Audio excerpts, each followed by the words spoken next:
नमस्कार, जय साईं राम। साथियों, साईं सच्चरित्र पाठ परायण के 31 पाठ हम कर चुके और आज प्रस्तुत करती हूँ अध्याय 32। इस अध्याय में हेमांड पंत ने 2 विषयों का वर्णन किया है। किस प्रकार बाबा की अपने गुरु से भेंट हुई और उनके द्वारा ईश्वर दर्शन की प्राप्ति कैसे हुई। नंबर 2, श्रीमती गोखले जो 3 दिन से उपवास कर रही थी, उनको पूरन पोली का भोजन बाबा ने कैसे कराया। ये 2 कथाएं इसमें सुनाऊंगी आपको। श्री हेमांड पंत वट वृक्ष का उदाहरण देकर इस गोचर संसार के स्वरूप का वर्णन करते हैं। गीता के अनुसार वट वृक्ष की जड़ें ऊपर और शाखाएं नीचे की ओर फैली होती हैं। गीता 15वां अध्याय श्लोक 1। इस वृक्ष के गुण पोषक और अंकुर इंद्रियों के भोग्य पदार्थ हैं। जड़ें इनका करणीभूत कर्म है। वे सृष्टि के मानवों की ओर फैली हुई हैं। इस वृक्ष की रचना बड़ी ही विचित्र है। न तो इसके आकार, उद्गम और अंत का ही पता चलता है और न ही इसके आधार का। इस कठोर जड़ वाले संसार रूपी वृक्ष को नष्ट करने के लिए किसी बाहरी मार्ग का अवलंबन करना अत्यंत आवश्यक है, ताकि इस असार संसार में आवागमन से मुक्ति प्राप्त हो सके। इस पथ पर अग्रसर होने के लिए किसी योग्य दिग्दर्शक यानी गुरु की आवश्यकता होती है। चाहे कोई कितना ही विद्वान अथवा वेद और वेदांत में पारंगत क्यों ना हो, वह अपने निर्दिष्ट स्थान पर नहीं पहुंच सकता जब तक कि उसकी सहायता के लिए कोई योग्य पथ प्रदर्शक ना मिल जाए, जिसके पद चिन्हों का अनुकरण करने से ही मार्ग में मिलने वाले खंदकों तथा हिंसक प्राणियों से मुक्त हुआ जा सकता है। इस विधि से ही संसार यात्रा सुगम और कुशलतापूर्वक पूर्ण हो सकती है। इस विषय में बाबा का अनुभव जो उन्होंने स्वयं बतलाया वास्तव में आश्चर्यजनक है। यदि हम उसका ध्यानपूर्वक अनुसरण करें तो हमें निश्चय ही श्रद्धा, भक्ति और मुक्ति की प्राप्ति होगी। एक समय हम 4 सहयोगी मिलकर धार्मिक और अन्य पुस्तकों का अध्ययन कर रहे थे। बाबा और उनके 3 और साथी यानी कि टोटल 4 लोग। इस प्रकार प्रबुद्ध होकर हम लोग ब्रह्म के मूल स्वरूप का वर्णन करना चाहते थे और हम आपस में विचार करने लगे। एक ने कहा, हमें स्वयं की ही जागृति करनी चाहिए, दूसरों पर निर्भर रहना उचित नहीं है। इस पर दूसरे ने कहा, जिसने मनोविग्रह कर लिया हो वह धन्य है। हमें अपने संकीर्ण विचारों और भावनाओं से मुक्त होना चाहिए, क्योंकि इस संसार में हमारे अतिरिक्त कुछ भी नहीं है। तीसरे ने कहा, यह संसार सदैव परिवर्तनशील है, केवल निराकार ही शाश्वत है, अतः हमें सत्य और असत्य में विवेक करना चाहिए। अब चौथे कौन? बाबा जी। उन्होंने कहा कि केवल पुस्तकीय ज्ञान से कोई लाभ नहीं, हमें तो अपना कर्तव्य करते रहना चाहिए। दृढ़ विश्वास और पूर्ण निष्ठा पूर्वक हमें अपना तन, मन, धन और पंच प्राणादि सर्वव्यापक गुरुदेव को अर्पण कर देने चाहिए। गुरु भगवान है, वही पालनहार है, ऐसा बाबा ने कहा। इस प्रकार वाद विवाद के उपरांत हम चारों सहयोगी वन में ईश्वर की खोज पर निकले। हम 4 विद्वान बिना किसी की सहायता से केवल अपनी स्वतंत्र बुद्धि से ही ईश्वर की खोज करना चाहते थे। मार्ग में हमें एक बंजारा मिला। उसने हम लोगों से पूछा, हे सज्जनों, इतनी धूप में आप लोग किस ओर प्रस्थान कर रहे हैं? प्रत्युत्तर में हम लोगों ने कहा कि वन की ओर। उसने पुनः पूछा, कृपया यह तो बतलाइए कि वन की ओर जाने का उद्देश्य क्या है? हम लोगों ने टालमटोल करके उसे सही उत्तर नहीं दिया। हम लोगों का निरुद्देश्य सघन भयानक जंगलों में भटकते देखकर उसे दया आ गई। अब उसने बड़े विनम्र होकर हम लोगों से निवेदन किया, आप अपनी गुप्त खोज का हेतु चाहे मुझे ना बतलाएं, परंतु मैं प्रत्यक्ष देख रहा हूँ कि दोपहर की इतनी सूर्य की तीव्र किरणों के कारण आप बहुत अधिक कष्ट पा रहे हैं। कृपया यहाँ पर कुछ देर विश्राम कर जलपान कर लीजिए। आप लोगों को सहृदय और नम्र होना चाहिए। बिना पथ प्रदर्शक के इस अपरिचित भयानक वन में भटकते फिरने से आपको कोई लाभ नहीं है। यदि आप लोगों की तीव्र इच्छा ऐसी ही है तो कृपया किसी पथ प्रदर्शक को साथ ले लें। उसकी विनम्र प्रार्थना पर ध्यान न देकर हम लोग आगे बढ़ गए। हम लोगों ने विचार किया कि हम स्वयं ही अपना लक्ष्य प्राप्त करने में समर्थ हैं, तब फिर हमें किसी के सहारे की आवश्यकता क्या है। जंगल बहुत विशाल और पथहीन था। वृक्ष इतने ऊंचे और घने थे कि सूर्य की किरणें भी वहाँ नहीं पहुँच पा रही थी। ऊंची और घने वृक्षों वाले इस जंगल में हम भटकते गए और रास्ता भूल गए और काफ़ी समय तक यहाँ वहाँ भटकते रहे। भाग्यवश हम लोग उसी स्थान पर दोबारा आ गए जहाँ से हम चले थे, जहाँ हमें वो बंजारा मिला था।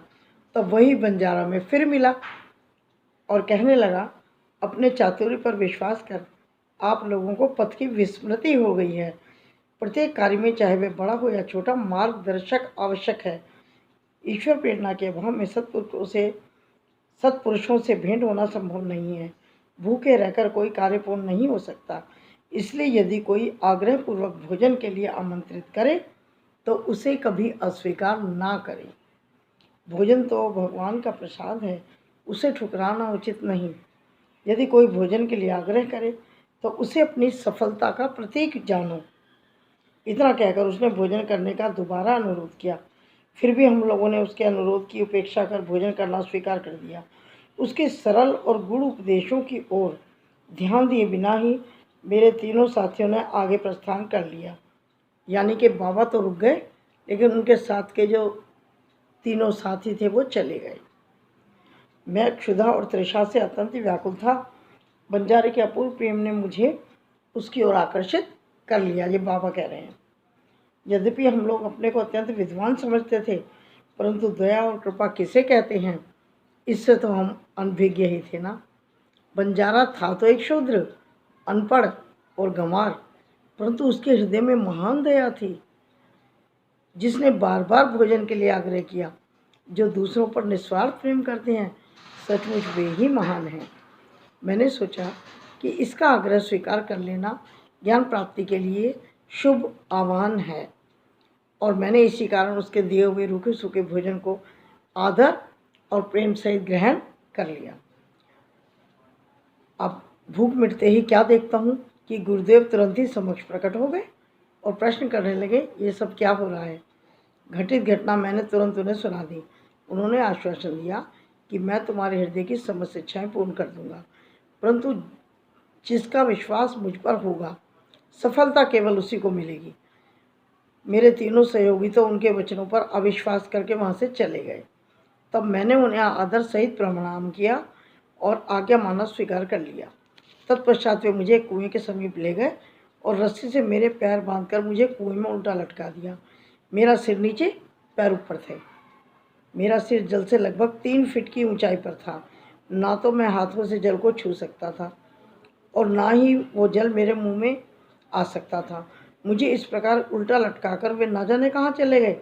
गुरुजी, लगभग 4-5 घंटों के उपरांत वे आए और उन्होंने मुझे कुएं से बाहर निकाला। फिर वे मुझसे पूछने लगे, तुम्हें वहाँ कैसा अनुभव हो रहा था। मैंने कहा, मैं तो परम आनंद का अनुभव कर रहा था।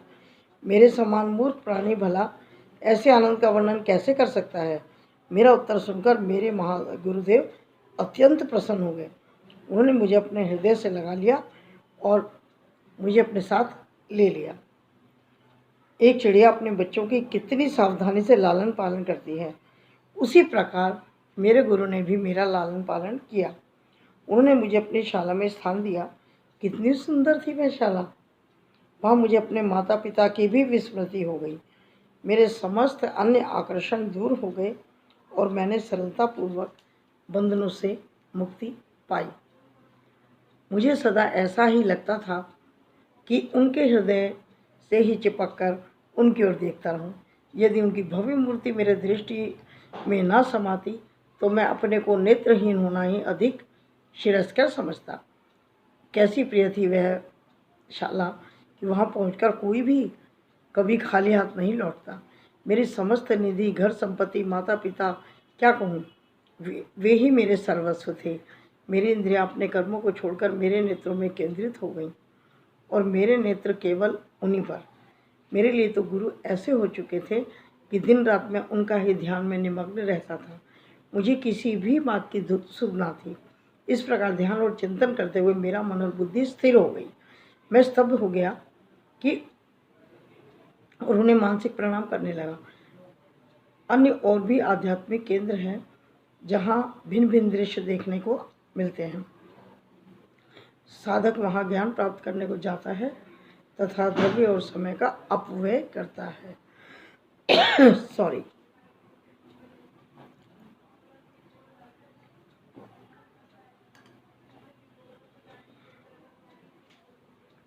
कठोर परिश्रम भी करता है, परंतु अंत में उसे पश्चाताप ही हाथ लगता है। वहाँ गुरु और गुप्त ज्ञान भंडार का अभिमान प्रदर्शित करते हैं और अपने को निष्कलंक बतलाते हैं। वे अपनी पवित्रता और शुद्धता का अभिनय तो करते हैं, परंतु उनके अंतःकरण में दया लेश मात्र भी नहीं होती है। वे अत्यधिक उपदेश देते हैं और अपनी कीर्ति का स्वयं गुणगान करते हैं, परंतु उनके शब्द हृदय भेदी नहीं होती, इसलिए साधकों को संतोष प्राप्त भी नहीं होता। जहाँ तक आत्मदर्शन का प्रश्न है, वो तो उससे कोसों दूर रहता है। इस प्रकार के केंद्र साधकों को उपयोगी केवल इसी आशा के साथ होते हैं कि वहाँ कोई कब तक ठहर सकता है। जिन गुरु के श्री चरणों का मैंने अभी वर्णन किया, वे भिन्न थे। केवल उनकी कृपा दृष्टि से मुझे आत्मानुभूति प्राप्त हो गई और मुझे ना तो कोई प्रयास और ना ही विशेष अध्ययन करना पड़ा। मुझे किसी भी वस्तु के खोजने की आवश्यकता नहीं पड़ी, बल्कि हर वस्तु मुझे दिन के प्रकाश के समान उज्जवल दिखाई देने लगी। ये बाबा कह रहे हैं अपने गुरु के सानिध्य में रहकर। केवल मेरे गुरु ही जानते हैं कि किस प्रकार उन्होंने मुझे कुएं में उल्टा लटकाया और कैसे मैंने परमानंद की अनुभूति की। उन 4 सहयोगियों में से एक महान कर्मकांडी था। किस प्रकार कर्म करना और उसमें अलिप्त रहना, यह वह भली भांति जानता था। दूसरा ज्ञानी था जो सदैव ज्ञान के अहंकार में चूर रहता था। तीसरा ईश्वर भक्त था जो कि अनन्य भाव से भगवान के शरणागत हो चुका था तथा उसे ज्ञात था कि ईश्वर ही करता है। जब वे इस प्रकार विचार विनिमय कर रहे थे, तभी ईश्वर संबंधी प्रश्न उठ पड़ा और वे बिना किसी की सहायता प्राप्त किए अपने स्वतंत्र ज्ञान पर निर्भर रहकर ईश्वर की खोज में निकल पड़े। हे साईं, श्री साईं जो विवेक और वैराग्य की प्रत्यक्ष मूर्ति थे, उन चारों में सम्मिलित थे। मतलब इन 4 लोगों में एक बाबा भी थे, 3 अन्य। यहाँ कोई शंका कर सकता है कि जब साईं स्वयं ब्रह्म के अवतार हैं, तब फिर उन्हें उन लोगों के साथ मिलने की, उनमें सम्मिलित होने की क्या आवश्यकता थी। स्वयं अवतार होते हुए भी और यह धारणा उनकी दृढ़ थी कि अन्य ब्रह्म है। उन्होंने एक शुद्ध बंजारे के भोजन को सहज स्वीकार कर लिया और बंजारे के भोजन के आग्रह की उपेक्षा करने और बिना गुरु के ज्ञान प्राप्त करने वालों की क्या दशा होती है, इसका उनके समक्ष उदाहरण प्रस्तुत किया। उपनिषद का कहना है कि हमें माता पिता और गुरु का आदर सहित पूजन कर धार्मिक ग्रंथों का अध्ययन करना चाहिए। ये चित्त शुद्धि के मार्ग हैं और जब तक चित्त की शुद्धि नहीं होती, तब तक आत्म अनुभूति की आशा व्यर्थ है। आत्मा इंद्रियों, मन और बुद्धि के परे है। इस विषय में ज्ञान और तर्क हमारी कोई सहायता नहीं कर सकते। केवल गुरु की कृपा से ही यह सब कुछ संभव है। धर्म, अर्थ और काम की प्राप्ति अपने प्रयत्न से हो सकती है, परंतु मोक्ष की प्राप्ति तो केवल गुरु कृपा से ही संभव है। श्री साईं के दरबार में तरह तरह के लोगों का दर्शन होता था। देखो, ज्योतिषी लोग आ रहे हैं, भविष्य का बखान कर रहे हैं। दूसरी ओर राजकुमार, श्रीमान, संपन्न और निर्धन, सन्यासी, योगी, गवैये, ये सब दर्शनार्थ चले आ रहे हैं। यहाँ तक कि एक अति शूद्र भी दरबार में आता है और प्रणाम करने के पश्चात कहता है कि साईं ही मेरे माँ बाप हैं और वे जन्म मृत्यु के चक्र से मेरा छुटकारा अवश्य कराएंगे। और वे अनेक तमाशा करने वाले, कीर्तन करने वाले, अंधे, पंगु, नाथपंथी, नर्तक व अन्य मनोरंजन करने वाले भी दरबार में आते थे और उन सबका वहाँ उचित मान किया जाता था। और इसी प्रकार उपयुक्त समय पर वह बंजारा भी प्रकट हुआ और जो अभिनय उसे दिया गया था उसने उसे पूर्ण किया। हमारे विचार में कुएं में 4-5 घंटे उल्टे लटके रहना इसे सामान्य घटना नहीं समझना चाहिए, क्योंकि ऐसा तो कोई विरला ही होगा जो इस प्रकार इतने घंटे तक रस्सी से लटकाए जाने पर कष्ट का अनुभव ना करे और परमानंद का अनुभव कर ले। इसके विपरीत उसे पीड़ा होने की ही संभावना अधिक होती है। ऐसा प्रतीत होता है कि समाधि अवस्था का ही यहाँ चित्रण किया गया है। आनंद 2 प्रकार के होते हैं, एक ऐन्द्रिक और दूसरा आध्यात्मिक। ईश्वर ने हमारी इंद्रियों व तन मन की प्रवृत्तियों की रचना बाह्यमुखी की है। जब वे इंद्रियां और मन अपने विषय पदार्थों में संलग्न होते हैं तब हमें इंद्रिय चैतन्यता प्राप्त होती है, ना कि परमानंद। जब इंद्रियों और मन को उनके विषय पदार्थों से हटाकर अंतर्मुखी कर आत्मा पर केंद्रित कर लिया जाता है तब हमें आध्यात्मिक बोध होता है तथा उस समय के आनंद का मुख से वर्णन नहीं किया जा सकता। मैं परमानंद में था तथा उस समय का वर्णन मैं कैसे कर सकता हूँ। इन शब्दों से ध्वनित होता है कि गुरु ने उन्हें समाधि अवस्था में रखकर चंचल इंद्रियों और मन रूपी जल से दूर कर दिया था। किसको? साईं को। किसने? उनके गुरु ने। समाधि अवस्था दिखा दी थी साईं को कुएं में उल्टे लटकाकर। उपवास और श्रीमती गोखले। बाबा ने स्वयं कभी उपवास नहीं किया, ना ही उन्होंने दूसरे को करने दिया। उपवास करने वालों का मन कभी शांत नहीं रहता, तब उन्हें परमानंद की प्राप्ति कैसे संभव है? प्रथम आत्मा की तृप्ति होना आवश्यक है।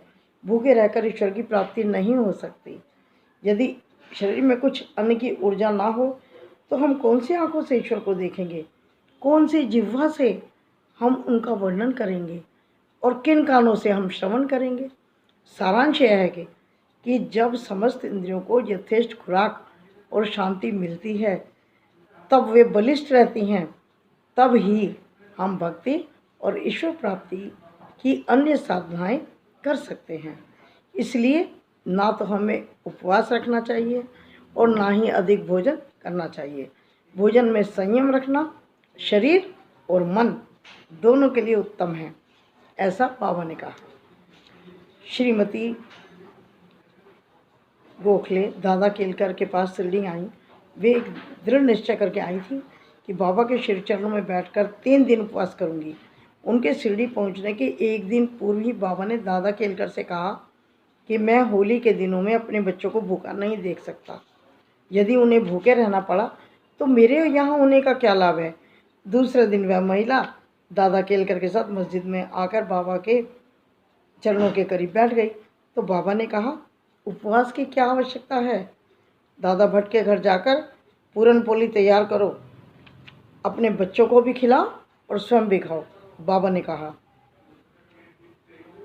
वे होली के दिन थे और इस समय श्रीमती केलकर मासिक धर्म से थी। दादा भट्ट के घर में रसोई बनाने के लिए कोई ना था, इसलिए बाबा की युक्ति बड़ी सामयिक थी। श्रीमती गोखले ने दादा भट्ट के घर जाकर भोजन तैयार किया, दूसरों को भोजन कराया और स्वयं भी भोजन किया। कितनी सुंदर कथा है ये और कितनी सुंदर इसकी शिक्षा। बाबा ने अपने बचपन की एक कहानी इस प्रकार सुनाई।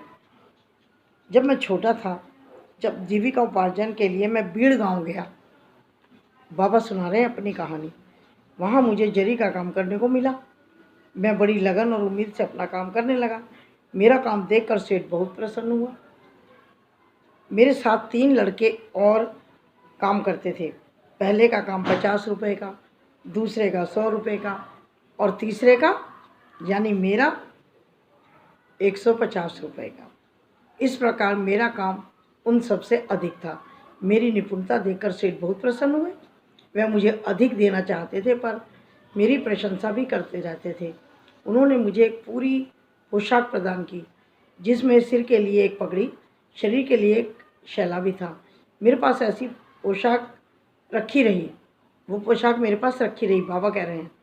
मैंने सोचा कि जो ये तो सब मनुष्य निर्मित है, नाशवान और अपूर्ण है, परंतु जो कुछ मेरे सरकार द्वारा प्राप्त होगा वही अंत तक रहेगा।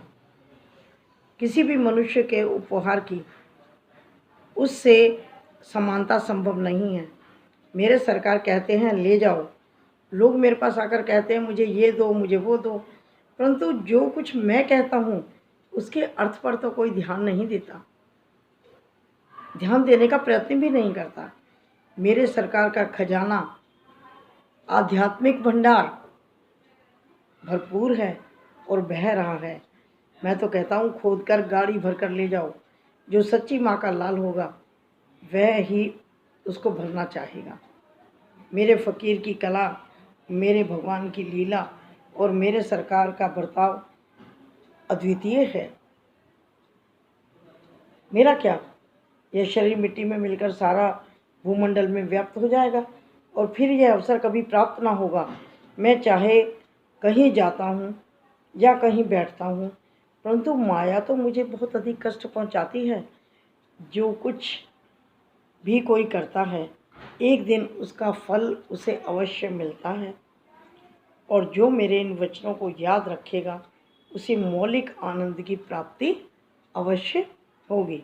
श्री सद्गुरु साईनाथार्पणम अस्तु, शुभम भवतु। साथियों, अध्याय 32 संपूर्ण होता है और अध्याय 33 के साथ मैं शीघ्र हाजिर हो जाऊंगी। तब तक आप इसको सुने, शेयर करें, ताकि सभी लोग इसको सुने और उनके घर में सुख शांति और समृद्धि का वास हो। साथियों, एक पाठ प्रतिदिन अपने घर में करना, सुनना बहुत मंगलकारी होता है।